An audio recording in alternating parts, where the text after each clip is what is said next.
Hello cricket friends, BCCI 2025 mega auction retain பிளேயர்கள் list குறித்து முக்கியமான அப்டேட்டை வெளியிட்டிருக்காங்க. ஸோ 2025 மெகா ஆக்ஷனில் எத்தனை பேரை ஒவ்வொரு அணியும் ரீட்டர்ன் பண்ண வாய்ப்பு இருக்குது, எத்தனை வீரர்களை ஆர்டிஎம் கார்டு மூலம் ஒவ்வொரு அணியும் எடுக்க பிசிசிஐ அனுமதி தர போகிறாங்க, இதற்கான காரணமாக பிசிசிஐ என்ன சொல்லியிருக்காங்க அப்படிங்கிறத பற்றி தான் பார்க்க போகிறோம். இதில் 2024 ஐபிஎல் தொடர் முடிஞ்சு தற்போது உலகக்கோப்பைக்காக அனைத்து அணியும் தயாராகிட்டு இருக்காங்க. அதை நோக்கி கிரிக்கெட் ரசிகர்கள் இருக்காங்க. இந்த நிலையில் 2025 மெகா ஆக்ஷனாக நடக்கிறதுனால அந்த மெகா ஆக்ஷனுக்கான எதிர்பார்ப்பு எகிரி இருக்குது. ஏன்னா மெகா ஆக்ஷன் எப்படி நடக்க போகுது, எத்தனை வீரர்களை ரிட்டர்ன் பண்ண போகிறாங்க ஒவ்வொரு அணியும், ஆர்டிஎம் கார்டு மூலம் எத்தனை வீரர்களை ஒவ்வொரு அணியும் எடுக்க போகிறாங்க, எந்தெந்த அணி யாரை ரீட்டர்ன் பண்ண போகிறாங்க, யாரை கலட்டி விட போகிறாங்க அப்படிங்கிற பல சுவாரஸ்யம் நிறைந்த ஒரு ஐபிஎல் தொடராக 2025 ஐபிஎல் தொடர் இருக்க போகுது. இந்த நிலையில் BCCI SRH, CSK, KKR, Mumbai அணிக்கு ஆப்பு வைக்கிற மாதிரி ரீட்டர்ன் ஆர்டிஎம் கார்டு விதியை அறிவிக்க போகிறாங்களாம். இது குறித்து பிசிசிஐ அதிகாரி சொன்ன விஷயம் என்னன்னா, 2025 மெகா ஆக்ஷனில் 3 வீரர்களை மட்டும்தான் ரீட்டர்ன் பண்ண அனுமதி கொடுக்க போகிறோம். 10 அணியும் 3 வீரர்களை ரீட்டர்ன் பண்ணலாம்.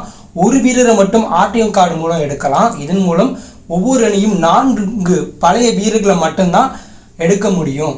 இது எதனால் கொண்டு வந்தோம்னா, ஐபிஎல் ஆக்ஷனில் விறுவிறுப்பும் ஒவ்வொரு அணியும் பலம் பலவீனம் நிறைந்த ஒரு அணியாக இருக்க வேண்டும் அப்படிங்கிறதுக்காக தான் இந்த விதியை கொண்டு வந்திருக்கோம். ஏன்னா பிற நாட்டில் நடக்கக்கூடிய லீக் தொடரில் நிறைய பேரை ஆர்டிஎம் கார்டு மூலம் எடுத்துக்கலாம், 6-8 வீரரை ரீட்டர்ன் பண்ணலாம் அப்படிங்கிற விதி இருந்தாலும் ஐபிஎல்லை பொறுத்தளவில் அனைத்து அணியும் நல்ல பிளேயர்களை ஆக்ஷனில் நல்ல தொகை கொடுத்து வாங்கணும் அப்படிங்கிறதுக்காக இந்த விதியை நாங்கள் கொண்டு வர போகிறோம். இதனால் 2025 மெகா ஆக்ஷனில் ஒவ்வொரு அணியும் 3 வீரர்களை மட்டும்தான் ஆக்ஷனுக்கு முன்பு அவங்கக்கிட்ட பேசி ரீட்டர்ன் பண்ண முடியும். ஒரு வீரரை மட்டும்தான் ஆர்டிஎம் கார்டு மூலம் எடுக்க முடியும் அப்படிங்கிற விதியை கொண்டு வர போகிறாங்களாம். இந்த அதிகாரப்பூர்வ தகவலை வேர்ல்டு கப் முடிஞ்சதுக்கு பிறகு பிசிசிஐ தரப்புலேருந்து வெளியிட போகிறாங்க. 2025 மெகா ஆக்ஷன் இந்த வருடம் இறுதி டிசம்பரில் கோலாகலமாக நடக்க போகுது அப்படிங்கிற தகவலும் வெளியாயிருக்கு.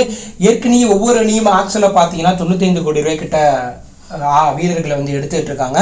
இந்த ஆக்ஷனில் 100லேருந்து 120 கோடி ரூபாய்க்கு மேலே கொடுத்து ஒவ்வொரு அணிக்கும் பார்த்தீங்கன்னா கூடுதல் தொகையும் ஐபிஎல் நிர்வாகம் வழங்க போகிறதா தகவல் வெளியாயிருக்கு. நீங்கள் சொல்லுங்கள், ஆக்ஷனுக்கு முன்பு ஒவ்வொரு அணியும் 3 வீரர்களை தான் ரீட்டர்ன் பண்ணணும், ஒரு வீரரை ஆர்டிஎம் கார்டு மூலம் எடுக்கணும்னு பிசிசிஐ புதிய ரூல்ஸ் போட்டிருக்காங்க. இந்த நியூஸை பற்றி நீங்கள் என்ன நினைக்கிறீங்க? இதனால் சிஎஸ்கே, மும்பை, எஸ்ஆர்ஹெச், கேகேஆர் போன்ற அணிகள் முக்கியமான வீரர்களை ஆக்ஷனில் வாங்க வேண்டிய இடத்துல இருக்காங்க. ஸோ இது அந்த அணிக்கு பின்னாடிவா இருக்குமா அப்படி ஒரு கருத்தை கவலை லீவ் பண்ணுங்கள்.